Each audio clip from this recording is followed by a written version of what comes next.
কথায় বলে ভাগ্য না থাকলে কিছুই পাওয়া যায় না, কিন্তু যদি ভাগ্য সমস্ত কিছু ঠিক করে দেয় তাহলে মানুষ পরিশ্রম কেন করবে? আসল কথাটি হলো ভাগ্য আপনাকে সুযোগ দেয়, আর পরিশ্রমের মধ্যে দিয়ে সেই সুযোগের সদ্ব্যবহার করতে জানতে হয়। আবার শুধুমাত্র পরিশ্রমের মধ্যে দিয়ে যে আপনার ভাগ্যলক্ষ্মী সুপ্রসন্ন হবে এমনটাও নয়।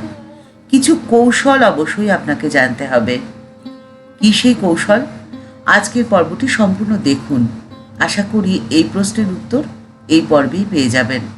নমস্কার বন্ধুরা, প্রেরণা বাংলা মোটিভেশন চ্যানেলের আজকের পর্বে সকলের আমন্ত্রণ রইল। দিনটা 11ই মার্চ 1886 সাল। ঠাকুর শ্রী রামকৃষ্ণ পরমহংসদেব রয়েছেন কাশীপুর উদ্যানবাটিতে। তিনি তখন রোগশয্যায়। ঠাকুর শুয়ে রয়েছেন আর ভক্তেরা নিঃশব্দে বসে রয়েছে। ঠাকুর হঠাৎ করে উঠে বসলেন, নরেন্দ্রকে সম্বোধন করে কথা বলতে শুরু করলেন।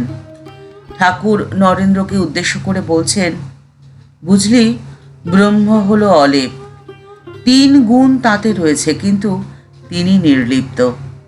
যেমন বায়ুতে দুর্গন্ধও থাকে, সুগন্ধও থাকে, কিন্তু বায়ু নির্লিপ্ত। কাশীতে শঙ্করাচার্য পথ দিয়ে যাচ্ছিলেন, আর চণ্ডাল মাংসের ভার নিয়ে যাচ্ছিল। হঠাৎ ছুঁয়ে ফেললে। শঙ্করাচার্য চণ্ডালকে বললেন, ছুঁয়ে ফেললি? উত্তরে চণ্ডাল বললে, ঠাকুর, তুমিও আমায় ছোঁওনি, আমিও তোমায় ছুঁইনি। আত্মা যে নির্লিপ্ত, তুমি যে সেই শুদ্ধ পবিত্র আত্মা। ব্রহ্ম আর মায়া, জ্ঞানীরা মায়াটা ফেলে দেয়। মায়া যে আবরণের মতো। এই দেখ না, আমি গামছা আড়াল করলাম, প্রদীপের আলোটা আর দেখা যাচ্ছে না। এই কথা বলতে বলতে ঠাকুর গামছাটি নিজের আর ভক্তদের মাঝখানে ধরলেন। বলছেন, এই দেখ, আমার মুখ আর তোরা দেখতে পাচ্ছিস না। ঠাকুর বলে চলেছেন। ঠাকুর বলছেন যে, জানিস, ভক্ত কিন্তু মায়া ছেড়ে দেয় না। তারা মহামায়ার পুজো করে। তারা শরণাগত হয়ে বলে, মা, পথ ছেড়ে দাও। তুমি পথ ছেড়ে দিলে তবে যে ব্রহ্মজ্ঞান হবে। জাগ্রত, স্বপ্ন, সুষুপ্তি, এই 3 অবস্থা জ্ঞানীরা উড়িয়ে দেয়, কিন্তু ভক্তেরা এসব অবস্থাতেই থাকে। বলে, যতক্ষণ আমি আছে ততক্ষণ সব রয়েছে। ঠাকুর বলছেন যে যতক্ষণ আমি আছে ততক্ষণ ভক্ত দেখে যে তিনি মায়া, জীবজগৎ সব হয়ে রয়েছেন। তাই ভাগ্যলক্ষ্মীকে সুপ্রসন্ন করতে হলে আপনি যদি চান যে আপনার পরিশ্রম বৃথা না যাক, তাহলে প্রথমেই কিন্তু আপনাকে শরণাগতির মধ্যে দিয়ে মহামায়ার কাছে অনুমতি নিতে হবে, তিনি যেন পথ ছেড়ে দেন। আর সেই জন্যে ভক্ত আপনাকে হতেই হবে। ঠাকুর বলছেন যে, বুঝলি, যারা জ্ঞানী তারা যদি সমাধিস্থ হওয়ার পরে চুপ করে থাকে তাহলে যে লোকশিক্ষা হয় না। আর সেই জন্যই তো শঙ্করাচার্য বিদ্যারামীকে রেখেছিলেন। আর ঈশ্বরের আনন্দকে ভোগ করার জন্যে ভক্তি ভক্ত নিয়ে থাকতেন। এই বিদ্যারামী, ভক্তের আমি, এতে তো কোনো দোষ নেই। বজ্জাত আমিতে দোষ হয়। তাকে দর্শন করার পরে বালকের স্বভাব যে হয়ে যায়। বালকের আমিতে কোনো দোষ নেই। সে যে নির্মল, সে যেন ঠিক আরশির মুখ।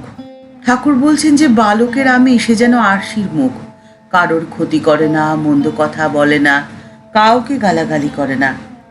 পোড়া দড়ি দেখলেই দড়ির আকার বলে মনে হয়, কিন্তু ফুঁ দিলে উড়ে যায়। সেই দড়িকে কাজে লাগানো যায় না, সেই দড়ি দিয়ে কাউকে বাঁধা যায় না। জ্ঞানাগ্নি হলো এরকম। জ্ঞানাগ্নিতে অহংকার পুড়ে যায়।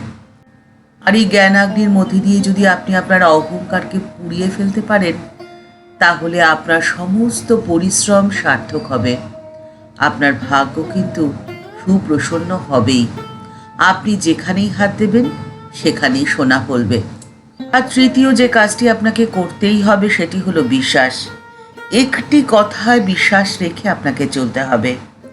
আপনাকে বিশ্বাস রাখতে হবে যে ধ্যান এবং জপের মাধ্যমে সব সম্ভব। ঠাকুর বলছেন যে দেখো, শাস্ত্রে তাকে পাওয়ার পথের কথা বলা আছে, কিন্তু সেই পথে যে নিজেকে চলতে হবে। নানা মুনির নানা মত, নানান মানুষের কাছে যদি নানান মত নাও, তাহলে মন যে একটা, সব যে গুলিয়ে যাবে।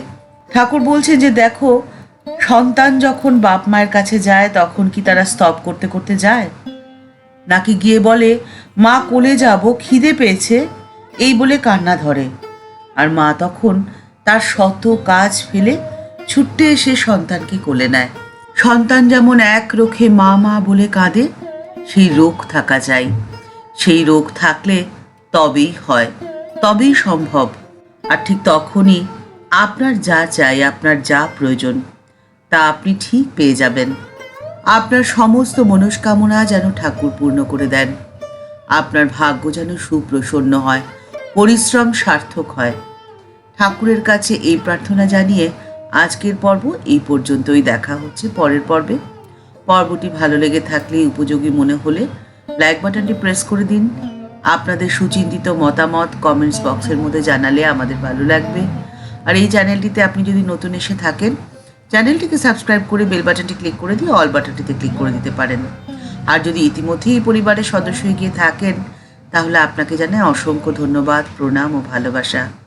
পরের পর্বে দেখা হচ্ছে। ভালো থাকবেন। নমস্কার।